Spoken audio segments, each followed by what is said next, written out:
What is up, everybody? Raymond Summerlin here.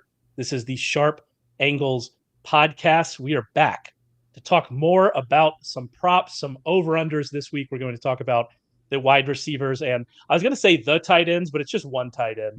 So wide receivers and a singular tight end is what we're going to talk about tonight. Overs and unders from the man himself, Mr. Ryan McCrystal. How are you doing, Ryan? I'm doing well. Excited to keep going with these props that we've been hitting the past couple weeks. Hey, you're excited to keep talking about how we should unders are definitely the best bet and unders hit it like 60% of the time. But by the way, here are some overs we like, and also the caveat that unders are probably better bets. So you're excited to do that once again. Exactly. Yeah. As always, I like the unders that we're going to talk about a little bit more. Although I'm pretty optimistic about the overs that I've picked out for us tonight as well.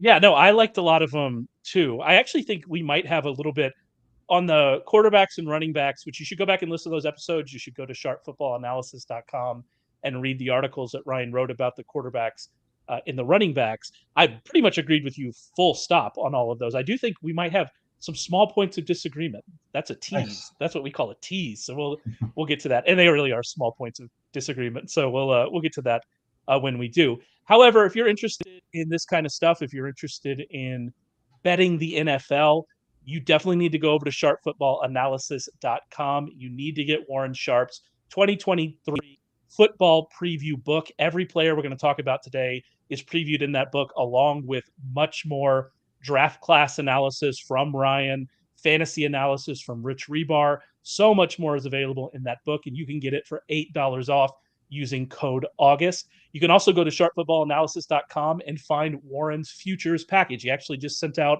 a futures bet today. He already has over 30 ready to go. He's going to put more on before we get into the season. And you can get that for $50 off using promo code FUTURES50. He has hit on 68.4% of his non-long shot bets over the last 5 years. So a lot, if you're into this kind of stuff, that futures package, it's great. I bet a bunch of stuff that was already on there. Some of the stuff that's on there, the lines have moved, but we're putting new stuff out all the time. So make sure you go and check that out. All right, well, let's get into it. You know, we had an idea of what this show was going to look like, and then we got some news today that affects two of the six players that we were going to talk about tonight. So we figured we would get that. And the news that came about is Corey Davis, a former number 5 overall pick of the Tennessee Titans way back in the year 2017, has announced his, I guess, retirement, right? Did he ever actually say retirement in that statement? Like, did he say stepping away? I don't really know how to couch Yeah, I think this. stepping away may have been what he said, but it sounded pretty definitive, at least for like the immediate future. Who knows if he'll change his mind in a couple of years? Yeah, no, it was interesting because he's still young, right? He's still 27. Yeah, 27 or 28, I think he said.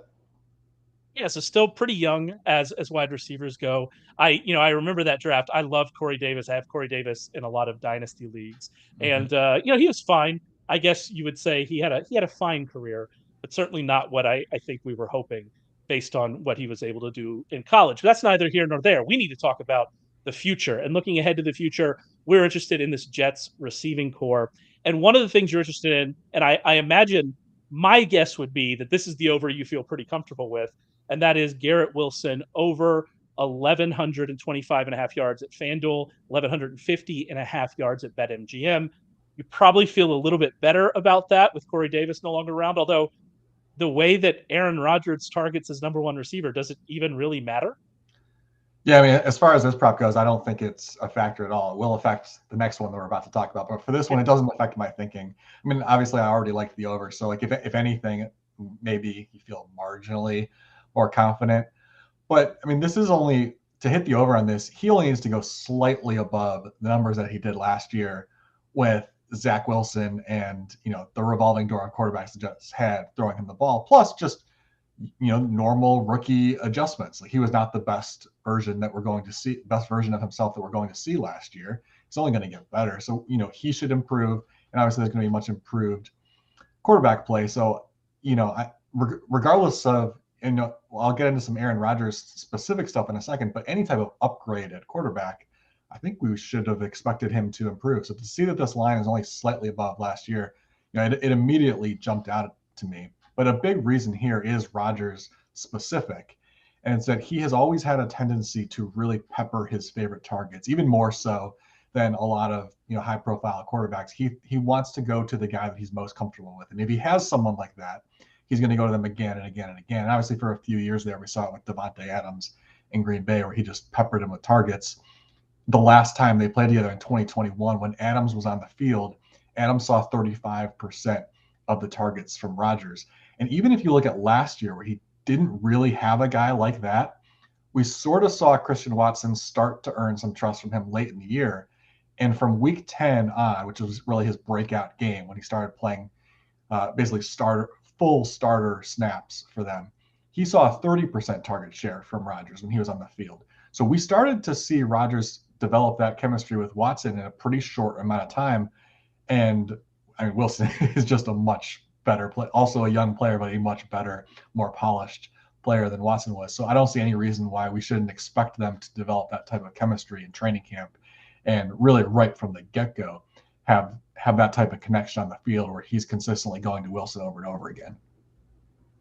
Yeah, and Wilson is somebody and I mean, I'm not going out on a limb here and saying that Garrett Wilson is somebody I like in fantasy football, but he goes at the end of like a group of 10 wide receivers that are seen as like a tier of wide receivers in fantasy football. And I've been taking him a lot near the end of that tier because of what you mentioned there with Davante Adams. I had a stat in my Jets preview that Adams averaged a 27.6% target share and was targeted on 29.3% of his routes over his final 4 seasons. That's 4 seasons. That's his average with Aaron Rodgers. Aaron Rodgers has really shown a propensity to target that number one receiver. And Wilson, he already was very clearly the number one receiver, but now you take one less potential target out of the depth chart, and yeah, it looks a lot better. I really like how you mentioned what the quarterbacks were like in New York last year, and I think it's important to not understate how bad they were last year. Jets quarterbacks ranked 38th, 39th, and 40th in completion rate over expected out of 42 quarterbacks. By the way, a quarterback that finished below them in that ranking is the current starting quarterback of the Tampa Bay Buccaneers. So that's great. That's a really good sign for Mike Evans and Chris Godwin if you're looking at their props. But so they were bad. They 16.3% of the targets towards Wilson last year were inaccurate. And you might say to yourself that Aaron Rodgers, he wasn't great last year either. The two things I would say to that are he very clearly was in an offense that he did not want to be in any longer. That's step one. We kind of know Aaron Rodgers and what his personality is. But actually, if you look at his underlying numbers, his on-target throw percentage was actually higher last season than it was in 2021. And PFF calculated his 2022 adjusted completion rate as basically the same it was in 2021. So the underlying numbers actually weren't worse, especially when we're talking about accuracy. So I expect a nice bounce back from Rodgers. I expect him to target Garrett Wilson a lot. And, this is why unders hit. If Garrett Wilson stays healthy, I feel pretty confident in him going over this. Yeah, for sure. And like you said with Rodgers, even if his decline continues a little bit, let's say he falls to, average or even slightly below average in terms of his accuracy, like you said, compared to the Jets quarterbacks last year, that's still a really big upgrade for Wilson. I mean, 17% of Wilson's targets last year were incomplete due to inaccurate throws. Rodgers was at 10% last year. So even if he regresses, even if it's, he falls down to 13% and he's not quite as accurate, that's a really big difference still for Wilson. It just creates, even with the same workload, it just means he's going to have more opportunities to actually come down with the ball and make plays. Let's move on to talk about Alan Lazard, because that's the other one the other Jets receiver. You had him in the other column. You had him in the under 649 and a half receiving yards. And you mentioned if anybody's going to be affected by this news, it's probably going to be Lazard. But, we talked about it. You still like this number. You still like the under. Yeah, I do. I would still take this, although I would now recommend waiting at least a day or two to see what happens, because the obvious reaction to Corey Davis not being there anymore would be to expect Lazard to see a bigger workload. So we could definitely see over the next 24 or 48 hours, maybe a bunch of people go out and bet the over on this. We may be able to get a better number in a couple of days. So I would recommend sort of stashing this away and checking back in a few days to see what happens. If it doesn't move, though, I still like the under because And again, this really comes down to Rodgers and the fact that he's going to go after his number one receiver over and over and over again, especially when it's a Garrett Wilson type. I mean, the gap between Wilson and Lazard is huge. You can't talk about them in the same breath. They're very different players. Obviously, it helps Lazard that he has some connection with Rodgers, but if he had a great connection with Rodgers, wouldn't that have shown up at some point yet? Like, they've been together a while now. Rodgers obviously has some level of comfort with him because he wanted him to come to New York, but if the connection were great, where was the breakout season last year? It should have happened already. And the fact that it didn't, I think that speaks volumes to what our expectations should be. And, going back to what I was saying about how he peppers that number one receiver, the Packers' second leading receiver over the last 6 years has only topped 650 yards twice, which is, the number that Lazard would have to get to. And those numbers were 690 yards from Valdez-Scantling in 2019 and 653 yards from Randall Cobb in 2017. So those two guys just barely getting over that number. And it's because he just targets his number one weapon. The last time he had two receivers easily clear that number was back 7 years ago when Jordy Nelson was still there. So really the last big year of Jordy Nelson and Davante Adams. So yeah, one of those guys was technically the number two, but those were two number one wide receivers.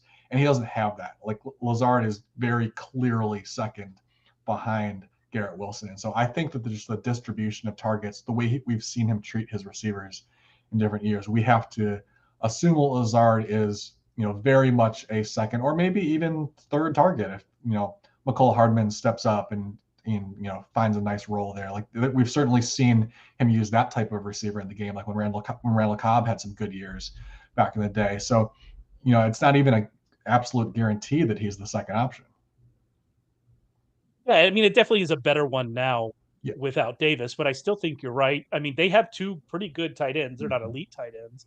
They do have two pretty good tight ends. That could be part of it as well. And I was a little bit worried about Wilson early in the preseason when Rodgers was saying, all right, you need to bring in this person, you need to bring in this person, you need to bring in Lazard, you need to bring in Randall Cobb. I was a little concerned that he didn't even know who Garrett Wilson was, because you could convince me that he did not watch any football in 2022. I would believe that.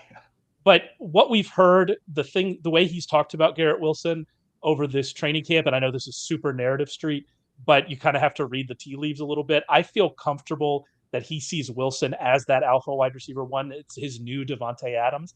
And if that's the case, then it's going to be tough for Lazard. You mentioned the number two numbers. For Lazard specifically, in a Nathaniel Hackett coached offense, who's the offensive coordinator now in New York, Lazard was targeted on 16.1% of his routes behind Davante Adams from 2019 to 2021.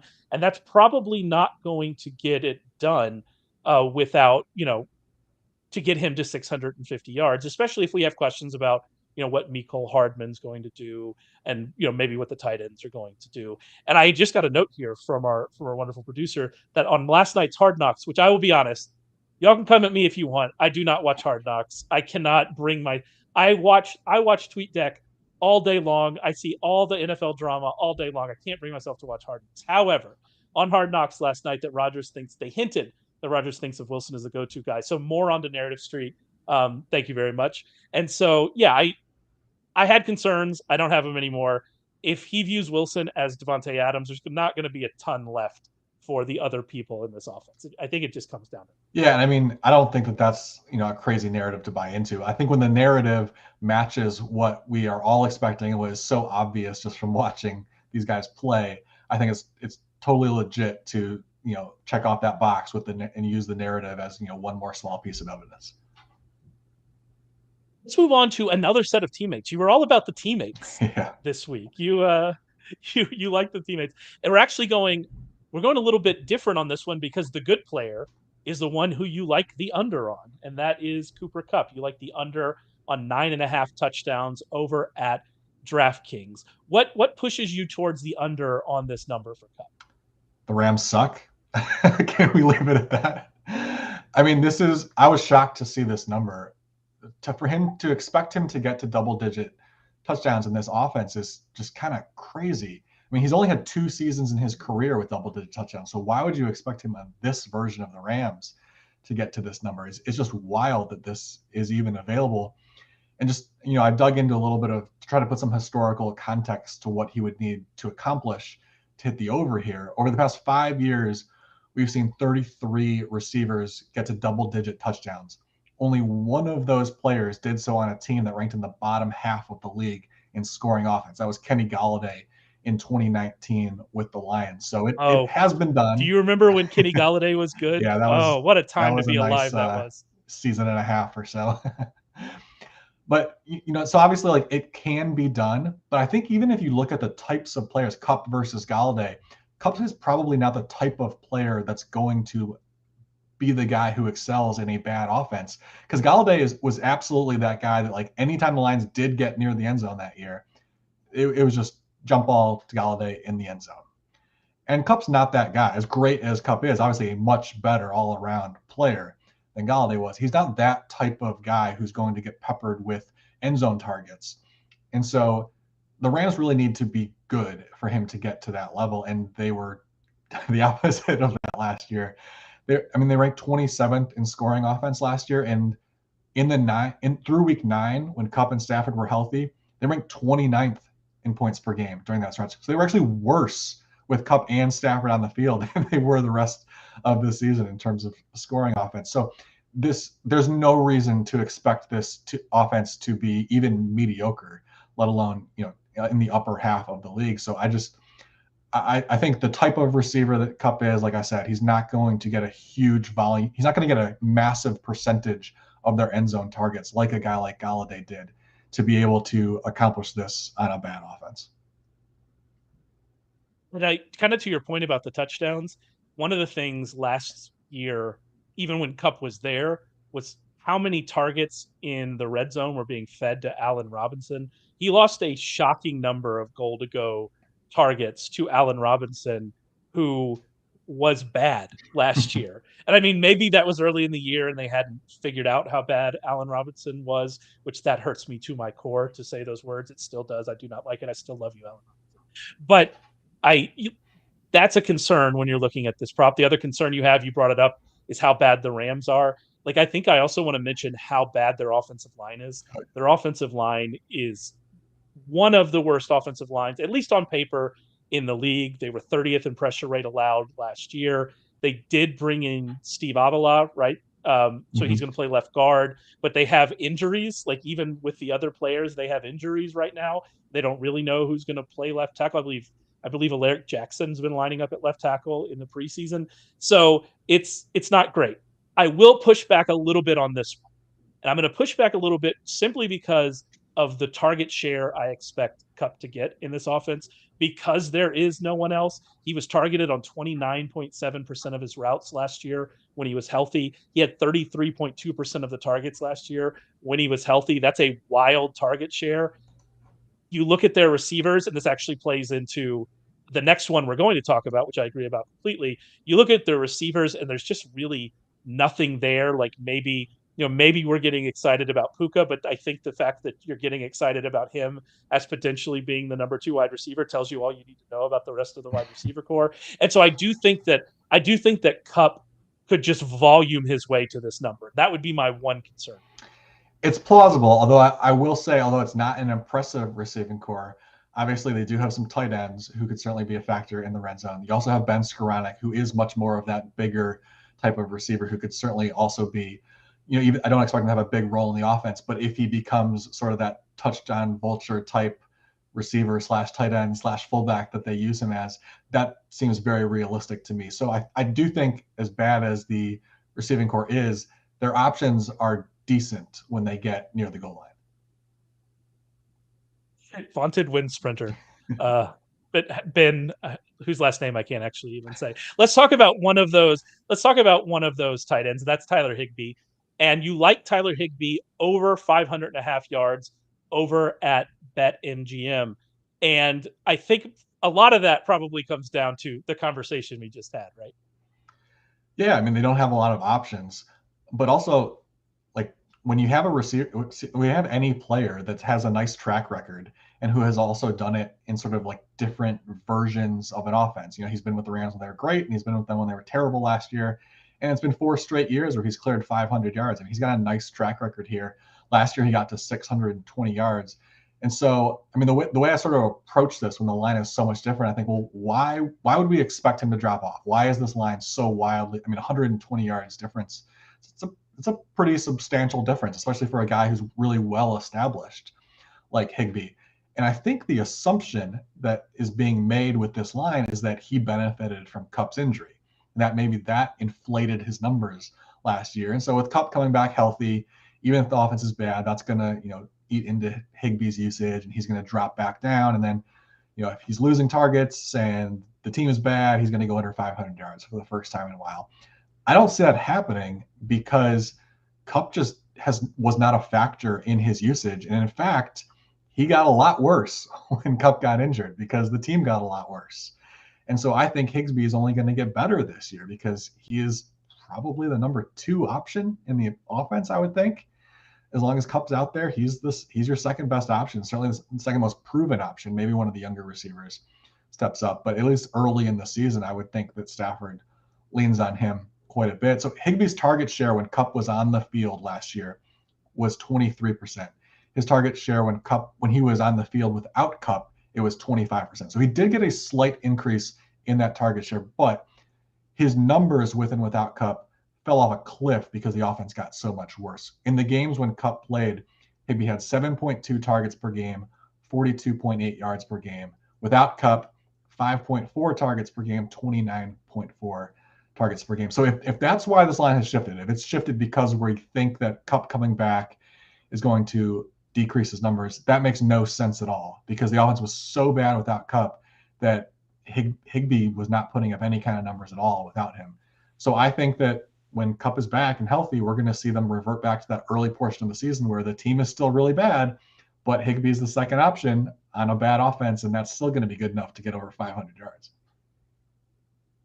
I think that that's actually a good example of the kind of what happens when you focus so much on target share and kind of ignore raw numbers because, 30% of 90 is high lower than 25% of 200, right? And so I hope I did that math right. I panicked. Did you see the fear in my eye as I got halfway through that as I was trying to figure out what I was going to do? But the idea that we focus so much on target share, which makes sense. Target share can be sticky over time and really makes sense. However, raw targets matter, and if this offense just simply can't move the ball, or if they shift towards the run, which we saw a little bit at the end of last season without Stafford and Kupp, then it doesn't really matter because the targets, even if you're getting a larger percentage, you're getting fewer targets overall. And so I think that makes sense. And like I said, I think it makes sense because I just think that Higbee, like you said, Higbee's established.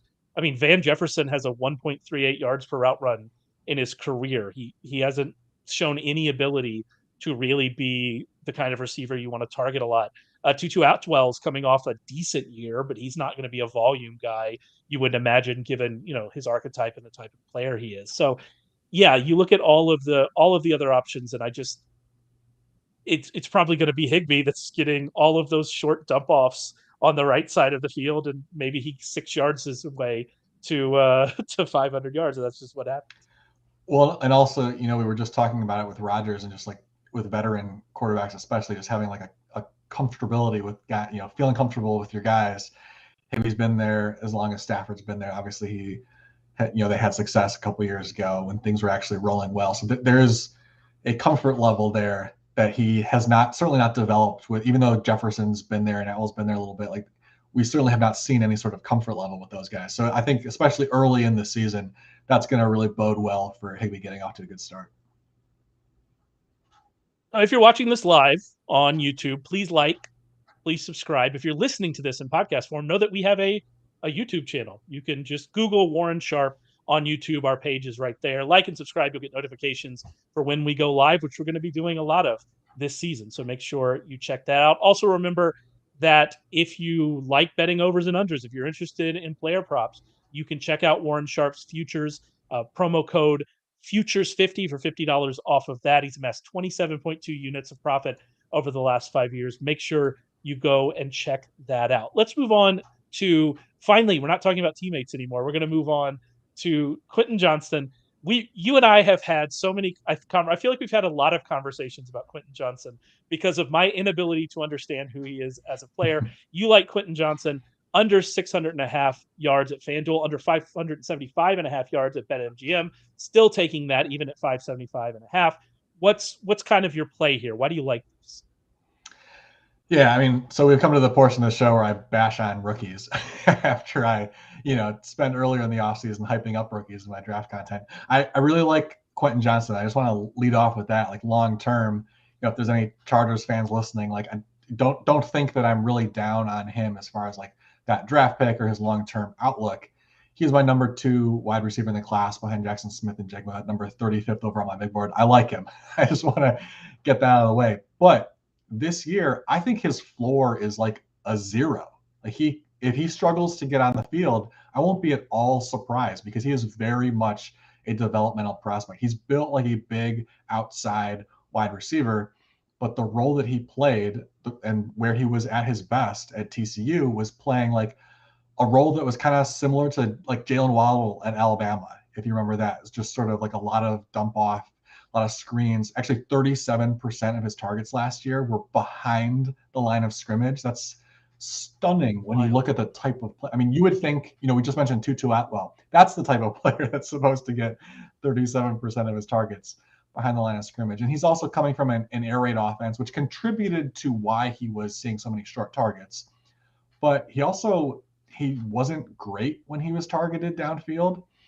He had a 73% catch rate on catchable targets 10 or more yards downfield over the last 2 years. They ranked 18th out of 24 qualified Big 12 receivers. So when he did get opportunities downfield, he was not very good. And that makes no sense when you look at his body type. And, in case you want to, we're looking at catchable targets. So that sort of levels the playing field from a quarterback perspective. But even if you want to say, well, there's differences in catchable targets, maybe it was the quarterback. The receiver who led the Big 12 in catch rate downfield was Tay Barber, his teammate.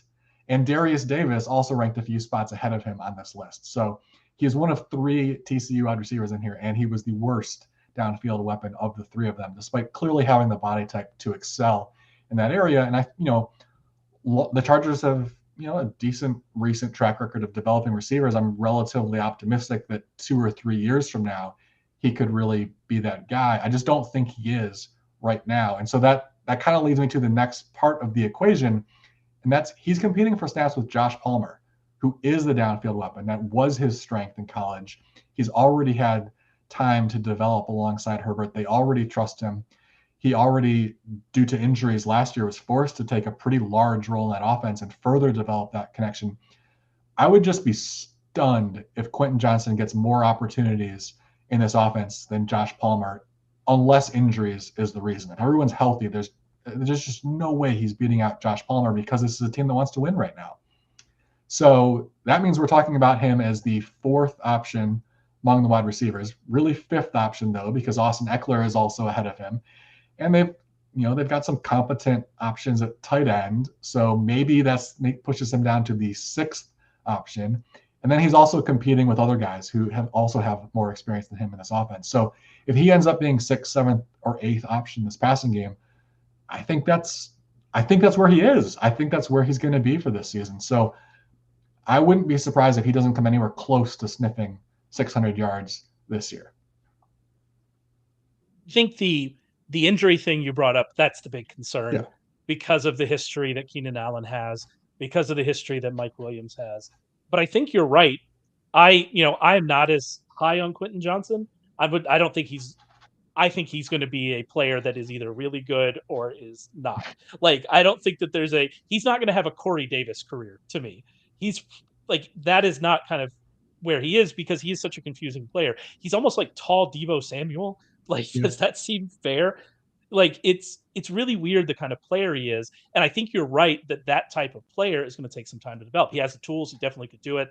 Like you said, he's going to be working in a good system with a good quarterback. So when he went to the Chargers, I started to feel a lot better about it. But he needs to develop. We're going to see if he does it this year. He has 2 veterans in front of him. I viewed Quentin Johnston. I mean, you look at Keenan Allen and Mike Williams' contract. it wouldn't be shocking if both of them are gone next year. He kind of seemed to me as we're looking ahead, we're going to let this guy Absolutely. kind of sit behind these veterans, maybe sit behind Palmer, and then we're going to unleash him in 2024 when we're getting these high price receivers off the books. That's really what it feels like to me, what Quentin Johnston is.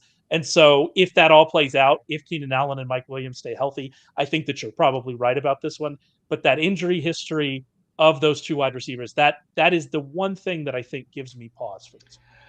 Yeah, that's definitely what could happen. Although I would say that it's really specific to Keenan Allen. I don't think, because Mike Williams, like Josh Palmer, is much more of a downfield threat.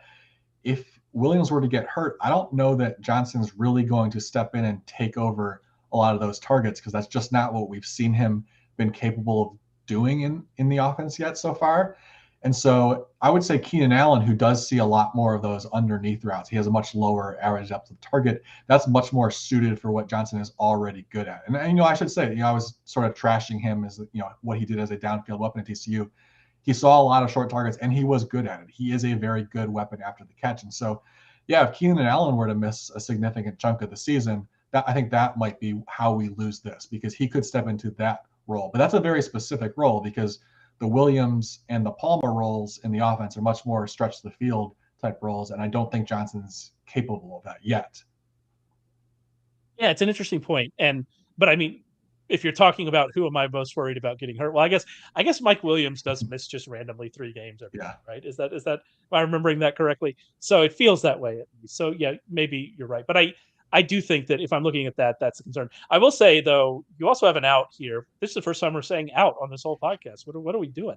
You do have an out here that Johnston was very, very up and down in college. And so even if he is the starter, I mean, he was 50 or fewer yards in half of his 30 career games, including half of his games last year, which was his breakout season. It wasn't like there was a lot of pockets of production. It wasn't consistent production, even in that TCU offense, even in his best season of his career.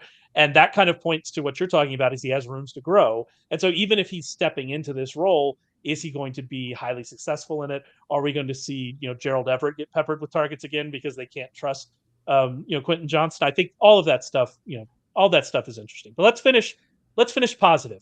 Let's finish with Amari Cooper, who you like over 924.5 yards at BetMGM. Amari, perhaps are we leaning into like Amari becoming the most underrated wide receiver in the league? He got traded and got like his contract last year before all the other trades happened. He looks like a massive value for all that stuff as well. So I'm all in on this one. Why do you like it? Just another case of trusting a veteran with a very well established track record. I mean, he keeps going over this number with different quarterbacks, different offensive systems, and yet he's 1,000 yards year after year. I don't know why we would be, now that he's had like a full off season and had some time under his belt working with Watson, I don't know why we would expect him to drop off and now produce at a clip worse than what he was doing with Jacoby Brissett. It just doesn't really make sense to me. He's played 15 or more games 7 times in his career, and he's gone over 1,000 yards in 6 of those seasons. So he's the clear-cut number 1 weapon in this passing game. We're expecting the Browns to pass more often this year to sort of cater the offense a little bit more towards Watson. And he's just had more time to work with Watson, develop a bit of a connection. Why are we expecting him to, suddenly have a drop off in production? It doesn't make sense. Maybe the answer to that question, at least as to why the line is where it is, maybe the addition of Elijah Moore coming over from the Jets and rookie Cedric Tillman, maybe that's a factor, because the wide receiver room does look a little bit deeper in Cleveland this year, but they're all question marks. All of them are question marks behind Cooper. And Moore, his question marks are basically like, how is he fitting in? He's just kind of a nutcase. I mean, this is the same wide receiver who cost his team a game by pretending to pee like a dog on the football field. Hold on, what? Are you not aware of this? Oh my gosh! I do not know this story. In the Egg Bowl, Ole Miss, Mississippi State. Oh, that was him? That's Elijah Moore. He peed on the field and cost the game, got his coach fired, and now we've got Lane Kiffin at Ole Miss. Like he's responsible for Lane Kiffin. Well, I mean, all's well that ends well, so Yeah. I'm fine with that.